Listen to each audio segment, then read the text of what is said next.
Hello ಎಲ್ರಿಗೂ ನಮಸ್ಕಾರ. ಹೊರಗಡೆ ಹೋಗ್ಬೇಕಿತ್ತು, ಬೇಗ ಬೇಗ ರೆಡಿಯಾಗಿ ಚಿಕ್ಕ ಪುಟ್ಟ ಕೆಲಸ ಮುಗಿಸ್ಕೊಂಡೆ. ಇನ್ನೇನ್ ತಿಂಡಿ ತಿಂದು ಜ್ಯೂಸ್ ಕುಡಿದು ಹೊರಡಬೇಕು. ಇದಾಯ್ತು, ಅದಕ್ಕೆ ಹೇಳೋದು ಎಲ್ಲ ರೆಡಿ ಆದ್ಮೇಲೆ ಸ್ಟೈಲ್ ಹೊಡಿಬಾರ್ದು ಅಂತ. Also why does my Kajal run faster than me? ಇನ್ನು ಹಾಕಿರೋ ಇಷ್ಟು ಮೇಕಪ್ ಮುಖದ ಮೇಲೆ ಬಿಟ್ಟು ಫೋನು ಔಟ್ಫಿಟ್ ಎಲ್ಲಾ ಕಡೆನೂ ಟ್ರಾನ್ಸ್ಫರ್ ಆಗಿರುತ್ತೆ.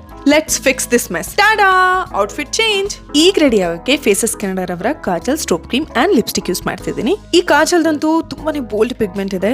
ಇದು smudge proof, water proof, long stay ಹಾಗೆ ಜೆಲ್ ಬೇಸ್ಡ್ ಕಾಜಲ್. ಇನ್ನು ಸ್ಮಡ್ಜರ್ ನ ಯೂಸ್ ಮಾಡಿ ಬ್ಲೆಂಡ್ ಮಾಡ್ಕೋಬಹುದು. ಆಲ್ಸೋ ಸ್ಮೋಕಿಯಾಸ್ ನ ಕೂಡ ಕ್ರಿಯೇಟ್ ಮಾಡ್ಕೋಬಹುದು.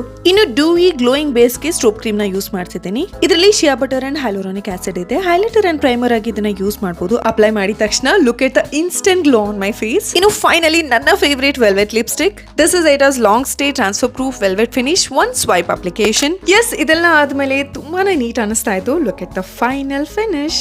ರೆಡಿ ಆಗಿದ್ದಾಯ್ತು. I am gonna do the real test ನಾವ್. ಕಾಜಲ್ ಆಯ್ತು, ಲಿಪ್ಸ್ಟಿಕ್ ಆಯ್ತು, ಸ್ವಲ್ಪನೂ ಟ್ರಾನ್ಸ್ಫರ್ ಆಗ್ಲಿಲ್ಲ, ಸ್ಟೈನ್ ಕೂಡ ಇರಲಿಲ್ಲ. ಸೊ ನಾವ್ no smudge, no stains, no stress. Look at the difference. ಈ ಫೇಸಸ್ ಕೆನಡಾ ರವರ ಪ್ರಾಡಕ್ಟ್ಸ್ ಗಳನ್ನ ನೀವು ಪರ್ಚೇಸ್ ಮಾಡಬೇಕು ಅಂದ್ರೆ ಪರ್ಪಲ್ ಅಲ್ಲಿ ಅಥವಾ QR ಕೋಡ್ ನ ಯೂಸ್ ಮಾಡಿ get these products just in one day.